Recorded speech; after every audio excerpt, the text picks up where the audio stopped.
So when I heard from you that you were going to be doing this album, I thought, well, this can go in so many directions. And I thought about this on the drive here with some friends. This is like, I'm counting a fifth sort of popular Mormon recording artist who's done an album with a faith crisis theme. So fascinating. Yeah. So there's Angela Soph, Sarah Sample, Tyler Glenn, Dan Reynolds, and you. And every album is brilliant and has its place.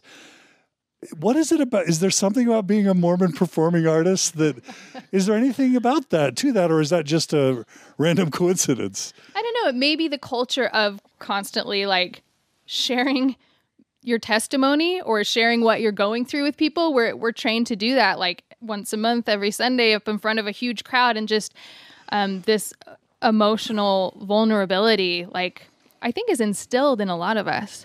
But I also think as part of an artist's journey is to share, like wear your heart on your sleeve and share like personal things that you're going through. And that is art. Yeah. Yeah. I should add Julie DeAzevedo Hanks is here. I know that she's written some songs also about her. And she, everyone's in a different place, but she's also written songs about it. Great songs. So she's always been an awesome friend and supporter. Yeah. Yeah.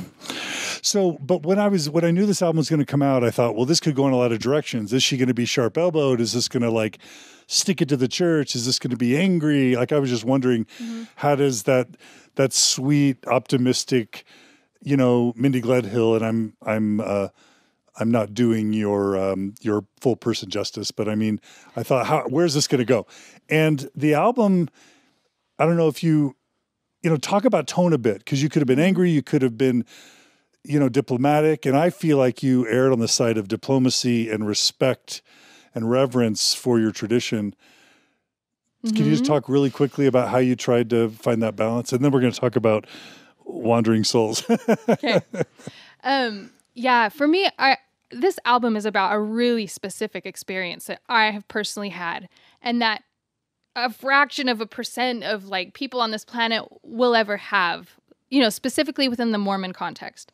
So I wanted it to be an album that people living within different paradigms and on different sides of the planet could relate to. So I remember someone telling me about a group that has come out with or is coming out with like an album about faith crisis. This like the step-by-step, usually like what you go through. And I was like, that's actually not what I want to do personally. I want it to be something that someone could listen to and have no idea that this is really about a religious experience. So there was that element of it. But also like, I don't feel like my mission as a human being has changed with this journey. I feel still very drawn to connect with people, to walk with people through their pain and through their suffering. And the irony is that being raised Mormon gave me that. So I feel like I have to honor that, and I don't feel all filled with like hate and vitriol for the church. There are things that I just cannot support about it anymore and will not support. So I have to draw that boundary healthily, but these are also my people. And this is my heritage and my genealogy. And and so I just feel like it's okay for me to honor that, but still walk away from the things that I feel like are harmful. So just to set up the song Wandering Souls, when I saw the title, I thought, oh yeah, it's that quote, not all who wander are lost, right? That's what first came to my mind. And then I listened to the song and I thought it was a lovely song. It wasn't until I was driving here with some friends where they mentioned the taffy pulling, what's the line? Patty cake. This is no patty cake taffy pull carnival ride. And it took them reminding me that those lyrics were in there, that the audience is laughing, because that's a line from a very, for many of us, significant talk. So do you mind? And we want to be respectful to men that many of our listeners and people in the world view as inspired leaders, but at the same time, can you tell the story behind this song? Yeah. So Jeffrey R. Holland gave a talk. I don't even know who it was to. I don't remember. But I don't know that he even knew he was being recorded. But might have been in Arizona. A fireside or something, and someone did record it and put it up on the internet, and he just got very animated and about people who have left the church. And I would say was almost yelling. And just say, and in his yelling, he said, "What kind of patty cake taffy pull experience is that?" And then the whole congregation laughed. And I was going through like the darkest moments of my faith crisis when I heard that.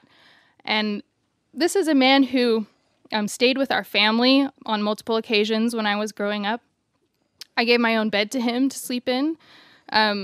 I know that the apostles don't do that anymore. They stay in hotels when they travel, but they used to stay with family. So when my dad was stake president and mission president, he stayed with us. And to the point where he would tell us to, "Hey, call me Uncle Jeff." So when I heard Uncle Jeff like saying these words and people laughing and it being the most painful thing I'd ever gone through, I went up into the mountain like for a few days and just cried and just tried to process, like, I don't know, I guess I just felt like he doesn't get it.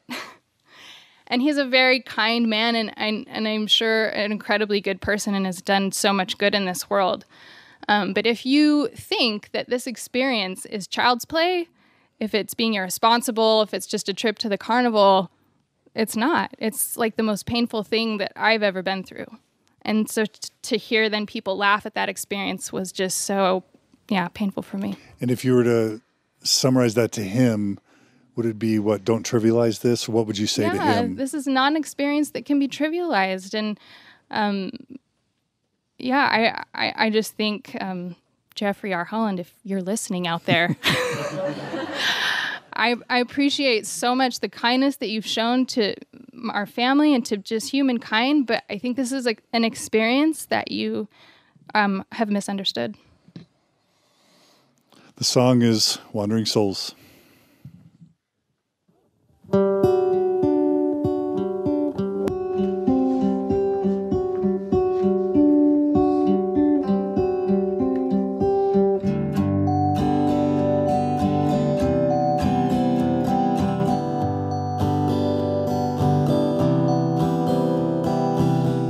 Existential questions like a flame in the night.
Thank you. Are there any songs on this album that you feel reflect maybe some of the anger? Have you felt anger? And if so, did you try to, was that the song that captures it, or are there others? No, I mean, yes, I've felt anger. I think that that's a very normal part of this whole process from the feedback that I get from other people who've been through it. And I felt really angry, but I let myself feel that and process it. And I really don't feel angry that often anymore. Sometimes things will trigger it. And I just let it run its course and just process it. But I think there aren't angry songs on the album. That's not like the art I wanted to create. And I know that some people do create that kind of art and music when they go through this, and I honor that too. But for me personally, I just felt like this is already such a painful process for so many people. I want to create something that will just feel like when people listen to it, they will feel understood. And I also wanted there to be an element of hope to it, and there's some elements of humor. I think if there's anything that is a little bit, snarky, it would be the Lines song.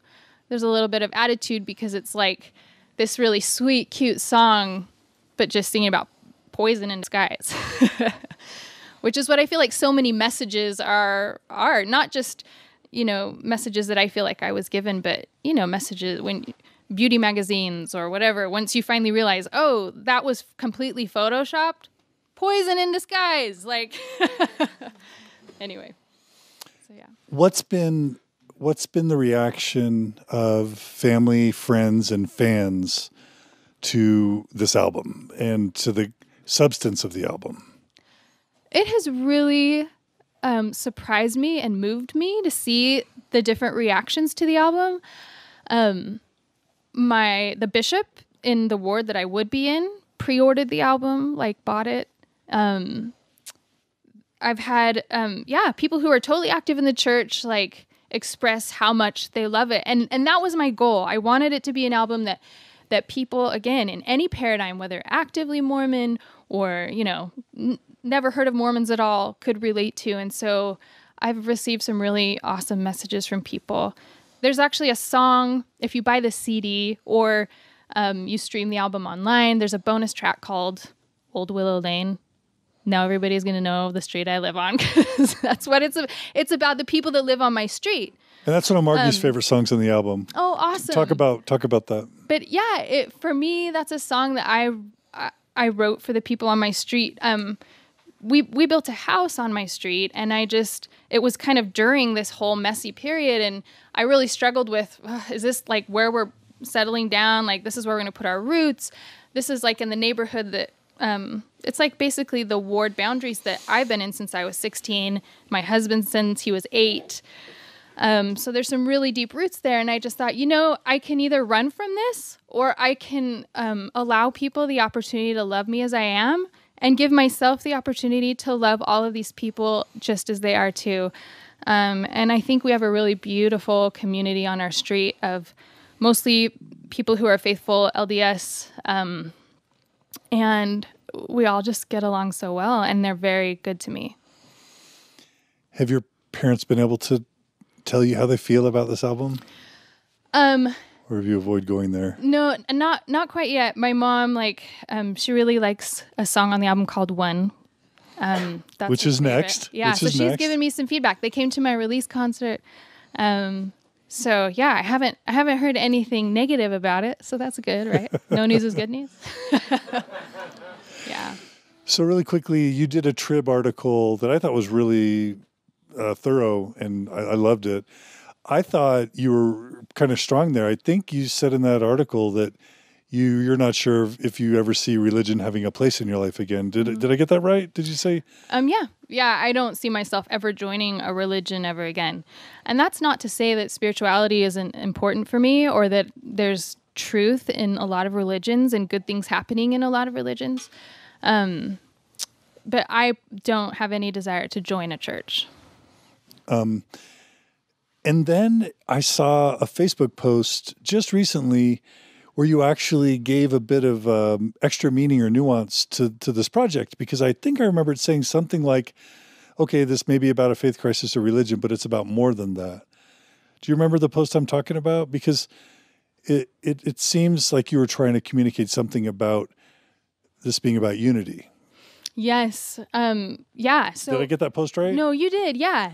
I think you're probably talking about the song One. Yeah. So yeah, for me, it is about more than just like my own little experience. I feel like it's about just the human collective and how we need to share our experiences with each other and just become unified in these experiences instead of alienated and segregated in these experiences. Yeah. And while in the one sense you're connecting with the post-religious experience, I think that message of one isn't just a sermon to believers. It's probably a sermon to all of us, right?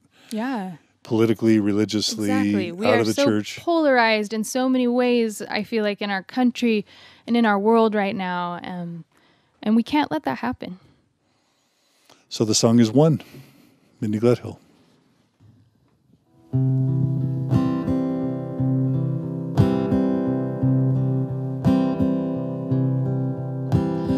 One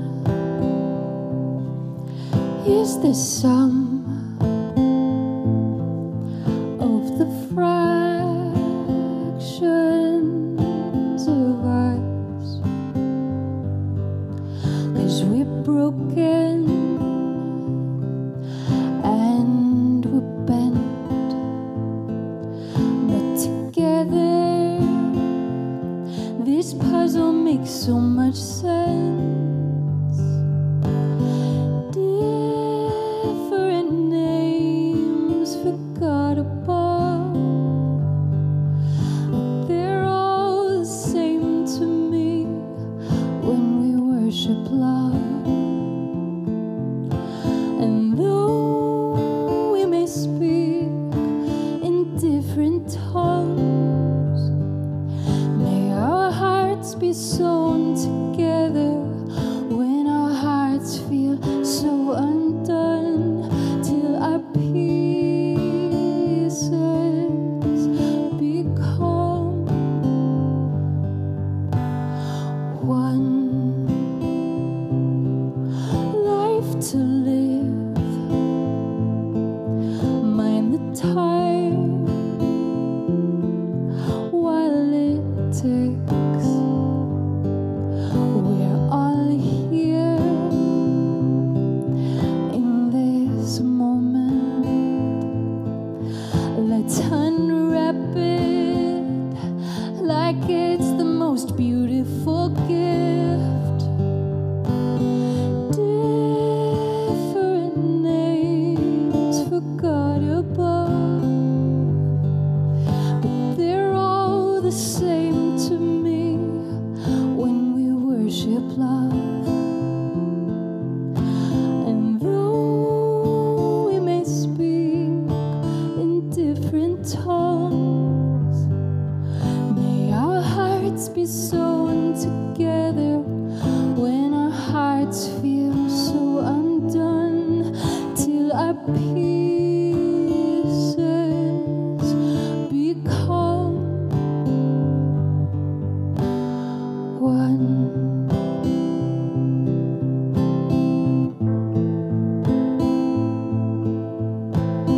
One.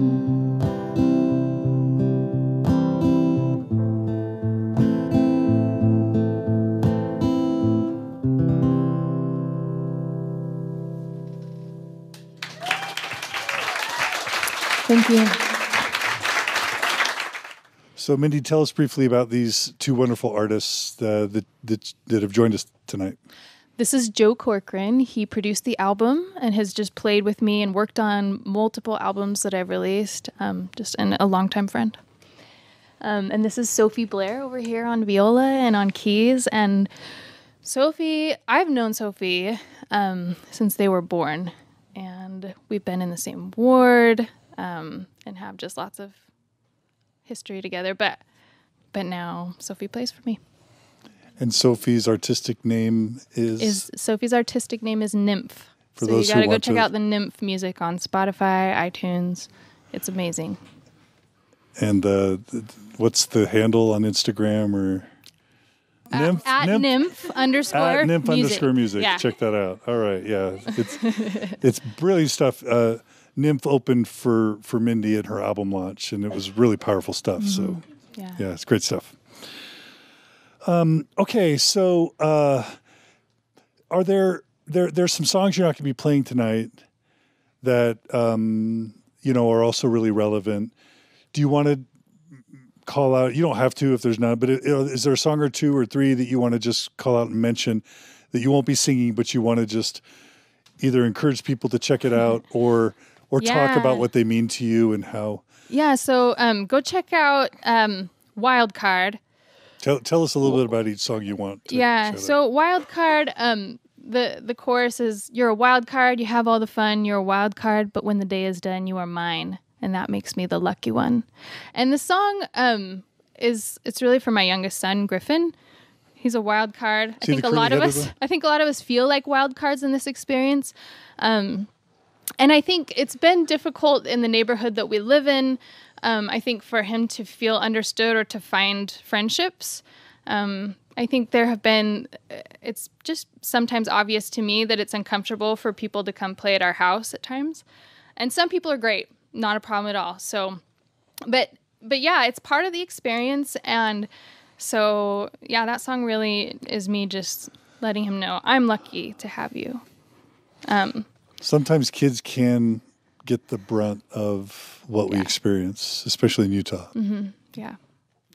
And then also, let's see, check out Cosmic Kiss. That song is, when the solar eclipse happened, I think it was 1.5 years ago or something, that just really stuck with me, that whole experience of these polar opposites, the sun and the moon, coming together in this union. And I feel like that was all like the time when Dan Reynolds put on the first Love Loud, and it was just, and I think I stood next to you and your family during that, and we danced together, but it was really cool to see people who I would normally think of as polar opposites in this community coming together, dancing, having a beautiful time. And I read a poem that I wrote about the eclipse on stage at that event, and then I wrote a song about it. So check out, check out Cosmic Kiss. And then the last song on the album is called Adios Cariño. It's in Spanglish, but it's just kind of like my goodbye song to a former self. And to yourself. A former version of myself. And so that one's really fun. But yeah, those are the ones we're not singing tonight. And show them the color. I love the color of the LP. For those who are into vinyl, this is it. We have one. We have maybe bought two, I think. It's kind of a collector edition. Show the camera. Show the camera. Oh. It's a beautiful. You want to shout out to designer? Yes. So tonight I actually have Mike Loveland and Alma Loveland who are here, and they did the graphic design on the album, and they also did the graphic design on the High Ride album and on my Pocket Full of Poetry album. So I've worked with them for a long time and love them so much. But also some other artists. Caitlin Williams did the photography. Caitlin Renshaw did like the mixed media pieces. I did the collage. And then Rachel Clark did the makeup, like the teardrops. So it was like a kind of a really big team effort to create this. And you've got some music video, at least one music video, right? Yeah, the music video for BooHoo is out. So and that's going to be our final song. All right. So the next song is Bluebird. Mm-hmm. And I immediately got a sense for what this song's about, but I'm going to let you tell it. So talk about Bluebird. Yeah, so this song is my song about patriarchy. It was, the beauty in this experience, like one of the beauties, was me really finding my own voice as a human. And just being able to be confident in my own opinions. And I realized that there are already women who are faithful in the LDS Church who already feel that. I think I was blind to a lot of things that made me feel unhappy and that I saw as inequalities. And then when I finally awoke to those things, I was able to like find my own voice and just be able to appreciate, what men do in my life, but also like realize that I didn't have to like follow this authority anymore. And it just was so freeing to just realize nobody has any authority over me anymore. So that's what this is about. All right. The song is Bluebird.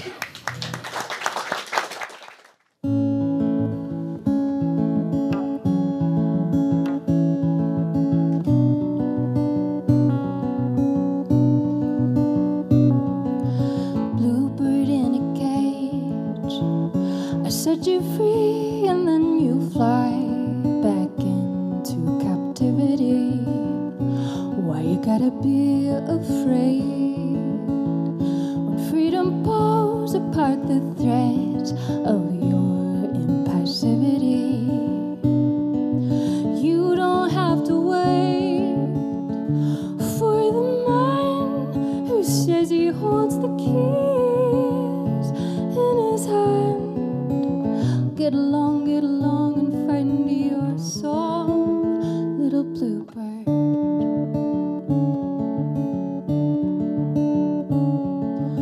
Always on display. You've never seen the view without those lines right in front of you. You just gotta find a way to lift the latch and take your place out under the open skyline. You don't have to wait for the man who says he holds the keys in his hand. Get along and find your song. Get along and find your song, little bluebird.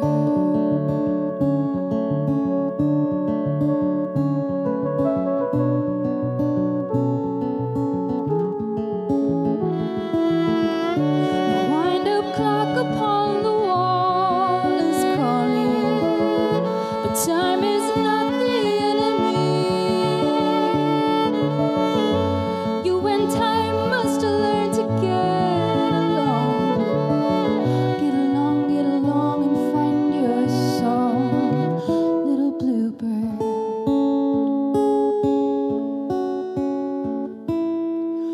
You don't have to wait for the man who says he holds the keys in his hand. Get along and find your song.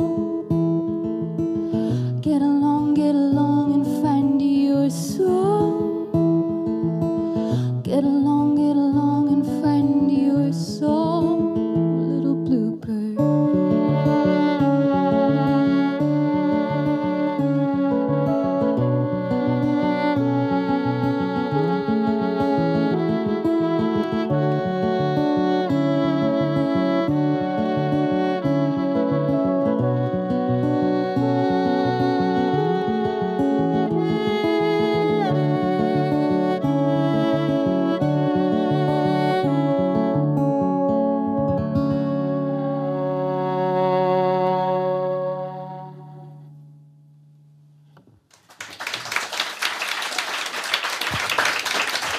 Thank you.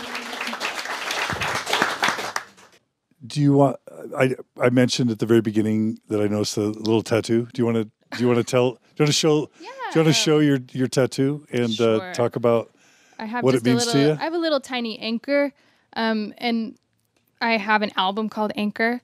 And so, I think for me, making that album was a really big step in my life of just, I think, independence. I left Provo and went to LA to record this album and slept on, in a stranger's home who just volunteered to host me on like an air mattress while we were recording the album.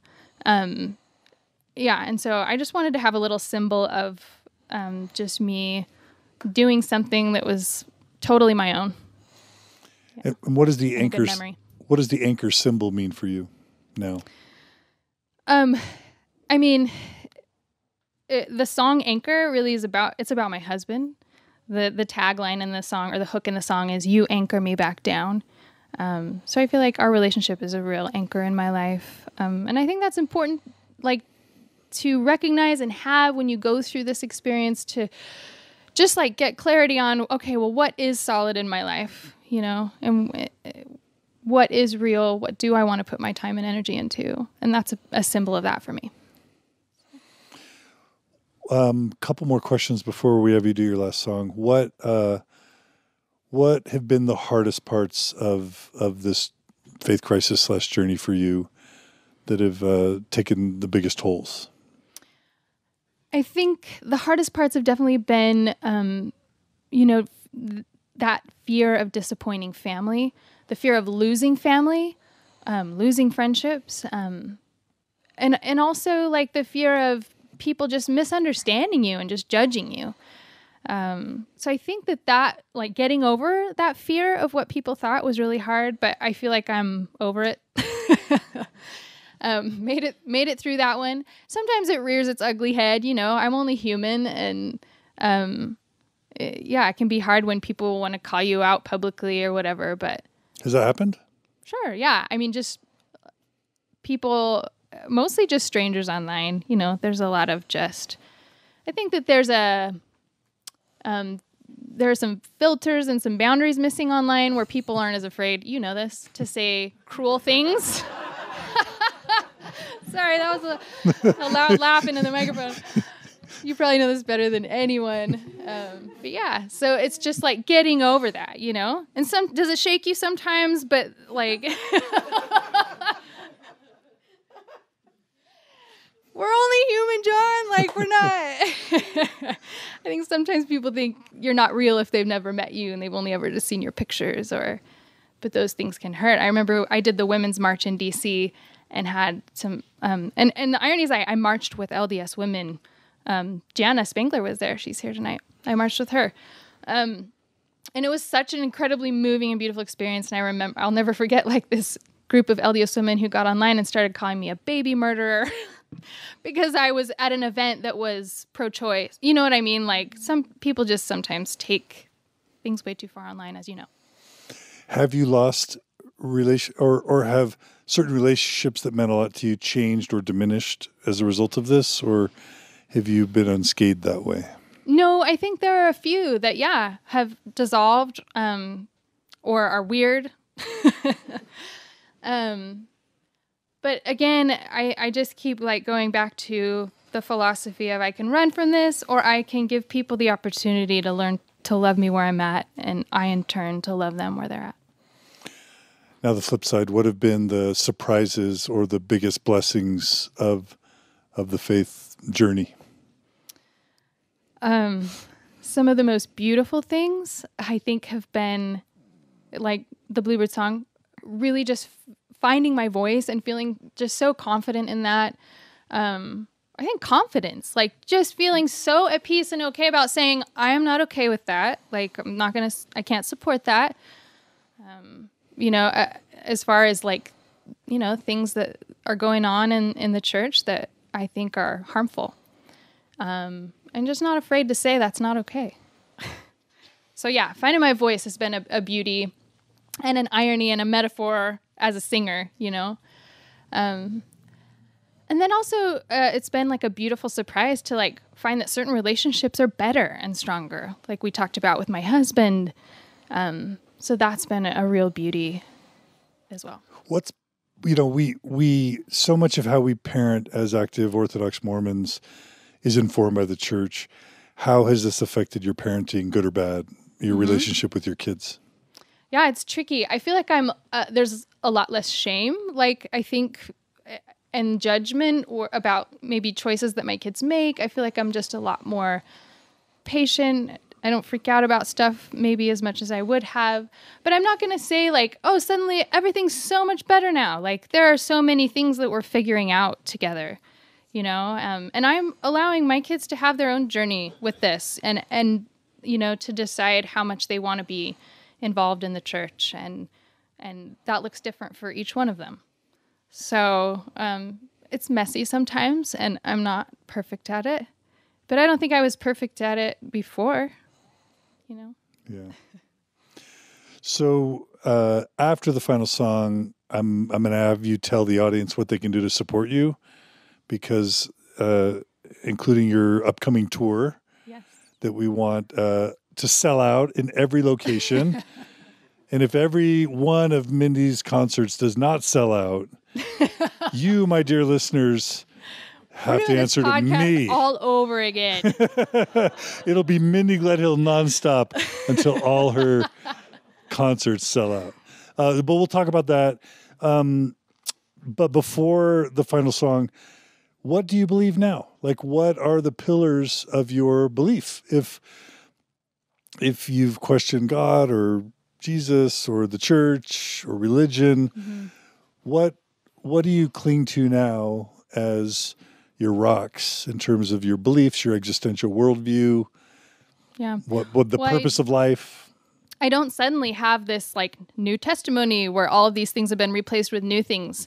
I'm again like really content living in the questions and figuring a lot of these things out. But I do feel like this life is just so amazing. I just feel like there are so many like just synchronicities that happen to me, and like beautiful things, and just when you contemplate the universe and just how expansive it is and how tiny we are, I just feel like this overwhelming, this is freaking amazing. Still a miracle. It's a miracle. It's a miracle that we're all here. And I think it's a beautiful thing. So I do feel like there's something bigger at play. But yeah, I don't know. I feel like I can't say it. I know there's a God and he is a he, or I can't say I know any of those things, but I do feel okay about saying I just don't know. But yeah, I do feel like there's something bigger at play going on, and life is really beautiful. I feel like I value my family more than I ever have, because I don't know if this is the only time I'll get with them. So again, I'm not a perfect parent. My kids will be the first to tell you that, but I do just like really treasure the time that I have with them and our family time together. Not that I didn't before, but it's a little different now. So. And if you had to summarize what your gospel is now in terms of the guiding truths, I imagine they're simplified now. What would it be? Well, there are different names for God above, but they're all the same to me when we worship love. So I feel like love is my... Can you ever go wrong by just loving people and giving them the space to have their own journeys, whatever that looks like? I just feel like you can't go wrong with that. All right. Well, the final song for tonight, and don't go away after the song, but tell us about BooHoo. I love it, by the way. This is one of my favorites. Yeah. Tell us about BooHoo. I think I got to a point in this where I just was like, it's like some of this is funny. Like there's humor in this journey too. Like being a grown woman in my 30s and learning how to wear regular underwear all over again. That's funny. When I first started drinking coffee, I would make it in like the corner of my garage, like so no one would smell it in the house. Like it's funny, but at the time I was like so scared. But there's humor in it, and this song is actually a song that I had been working on with Joe for a long time. Like Joe came up with like the initial idea for it when we were recording the Pocket Full of Poetry album in Nashville, and then it just sat for a long time with like no lyrics really, and not like a solid melody yet. And then we like brought it back, and it felt like this journey like fit with the song that we had started a long time ago. So it's mostly just about like it's okay to cry and be sad about all this, because it's actually just really funny. All right, BooHoo, everybody.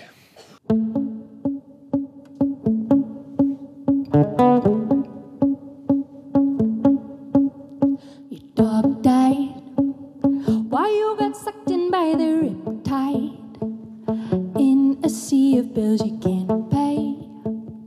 You're taking aspirin for your headache. Your lover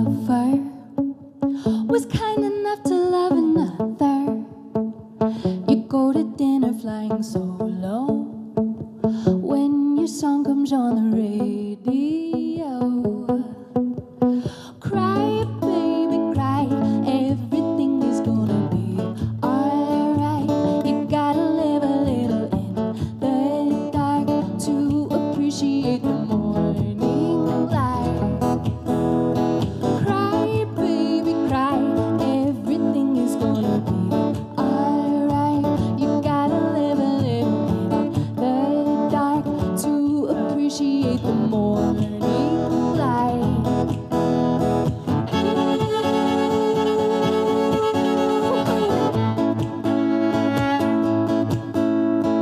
Nation is on the brink of perforation. You think you're losing your religion. You second guess your own existence. Your head hangs. You're codependent with your own shame. The home computer and the TV have now become your only therapy. Cry, baby, cry. Everything is gonna be alright. You gotta live a little in the dark to appreciate the morning light. Cry, baby, cry. Everything is gonna be alright. You gotta live a little in the dark to appreciate the morning light.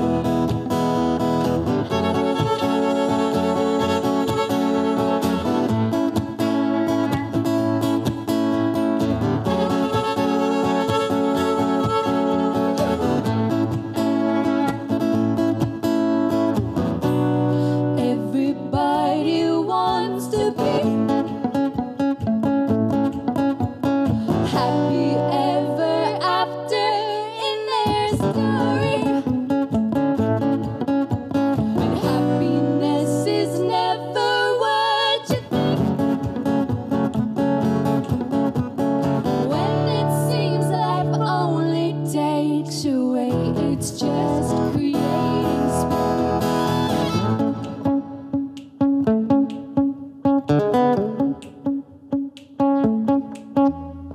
Cry, baby, cry. Everything is gonna be alright. You gotta live a little in the dark to appreciate the morning light. Cry, baby, cry. Everything is gonna be alright. You gotta live a little in the dark to appreciate the morning light.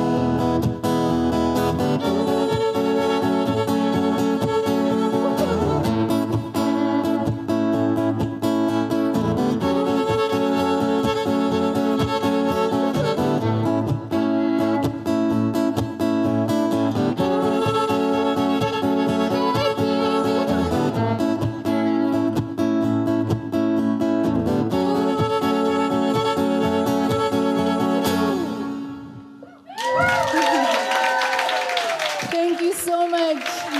Thank you.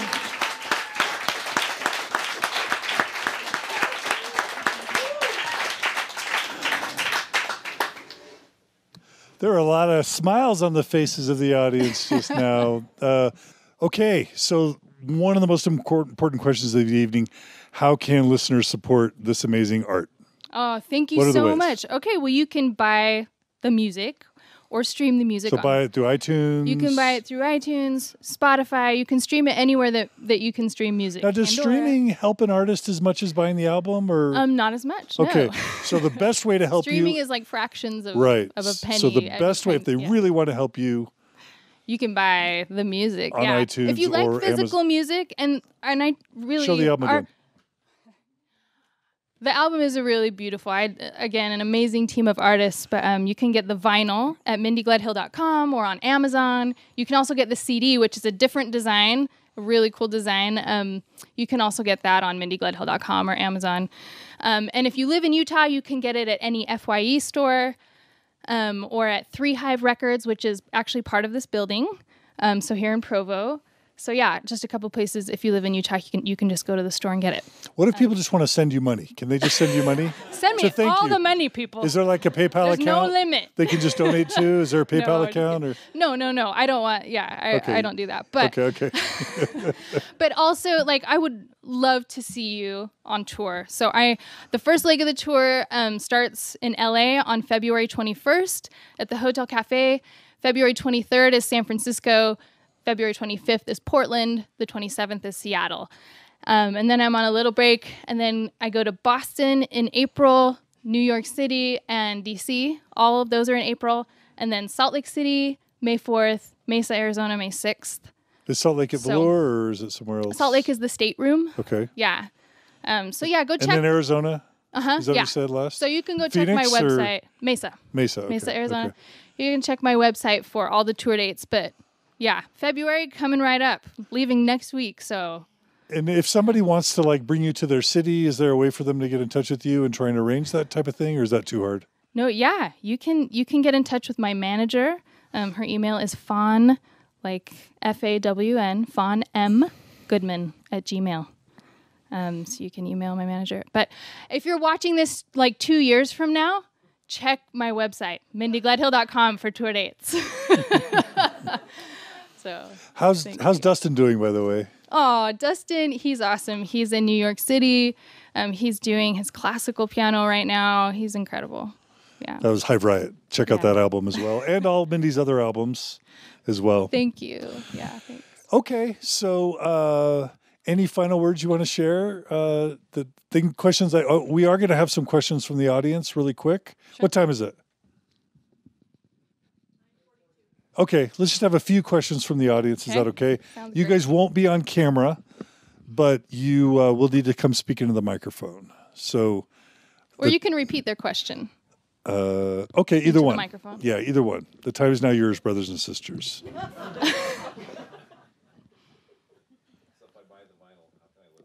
So how can someone listen to the vinyl? We don't have a record player. We bought it because it's just so beautiful. It's cool. It's cool wall art, but if you want to be one of the cool kids, you got to get a turntable.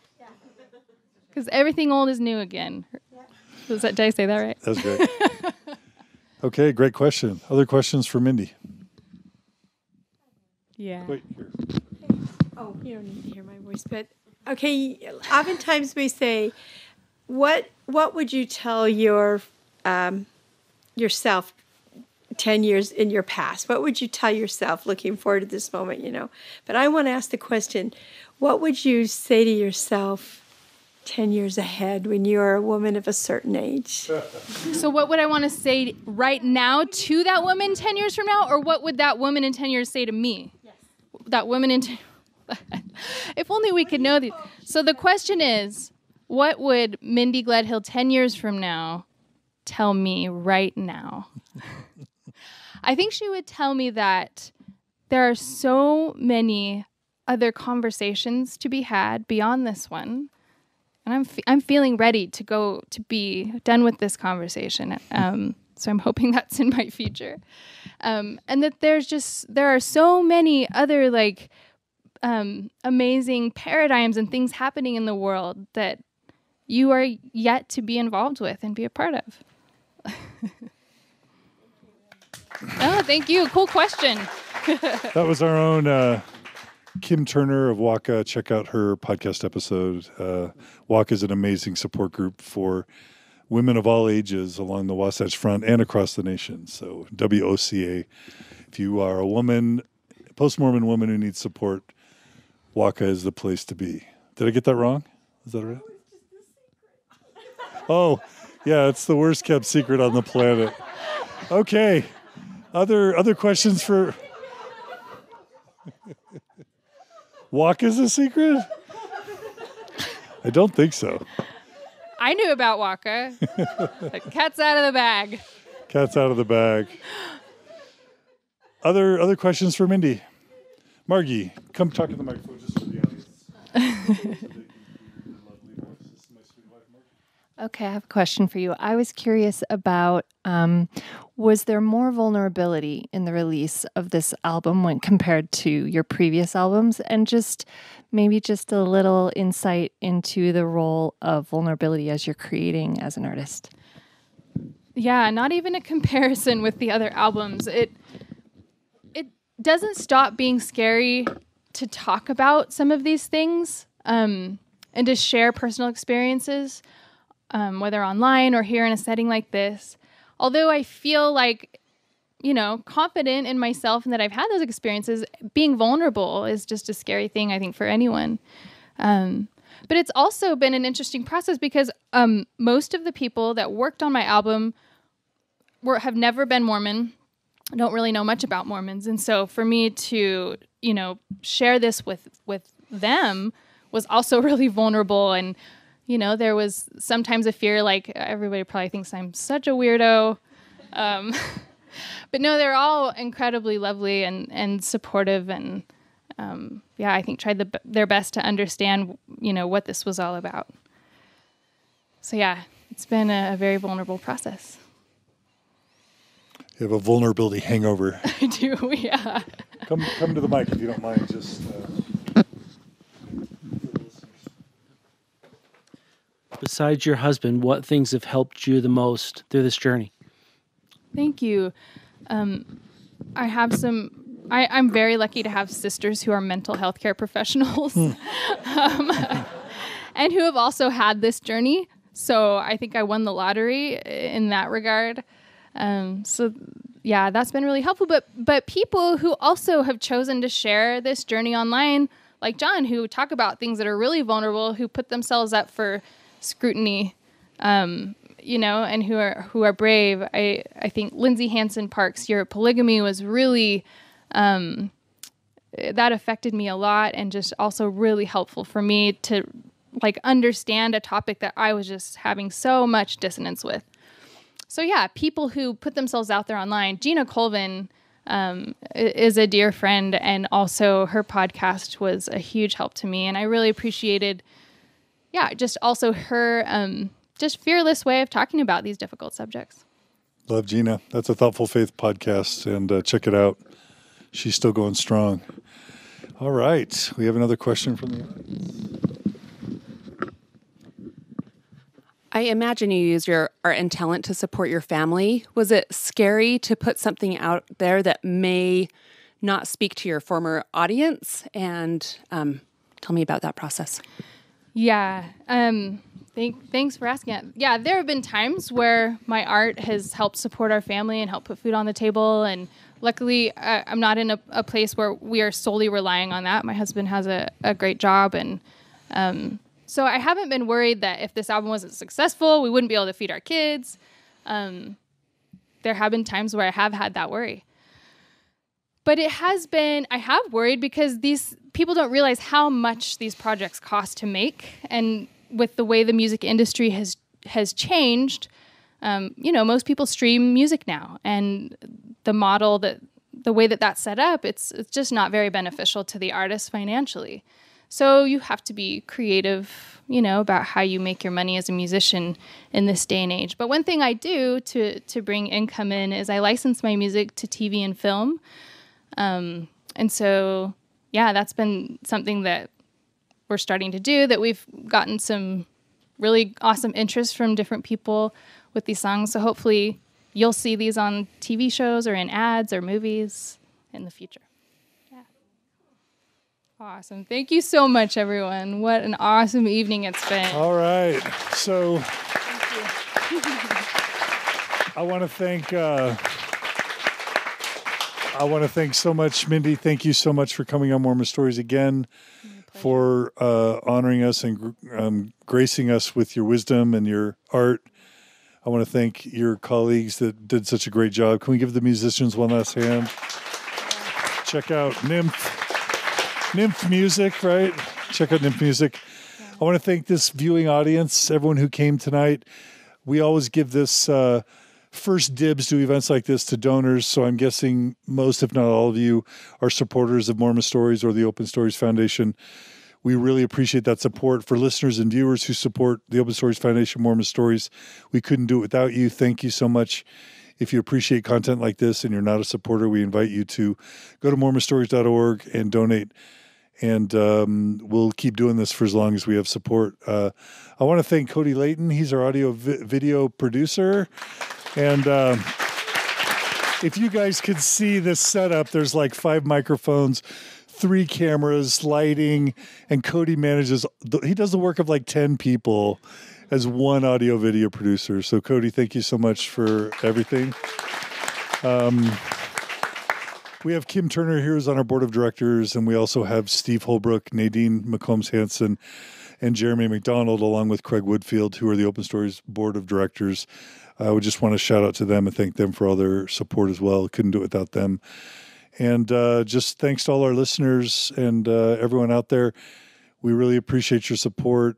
Please spread the word, and please share this episode with people that you love and care about, because as Mindy said, music touches the heart and is a universal language in ways that theology or doctrine or history just is never going to suffice.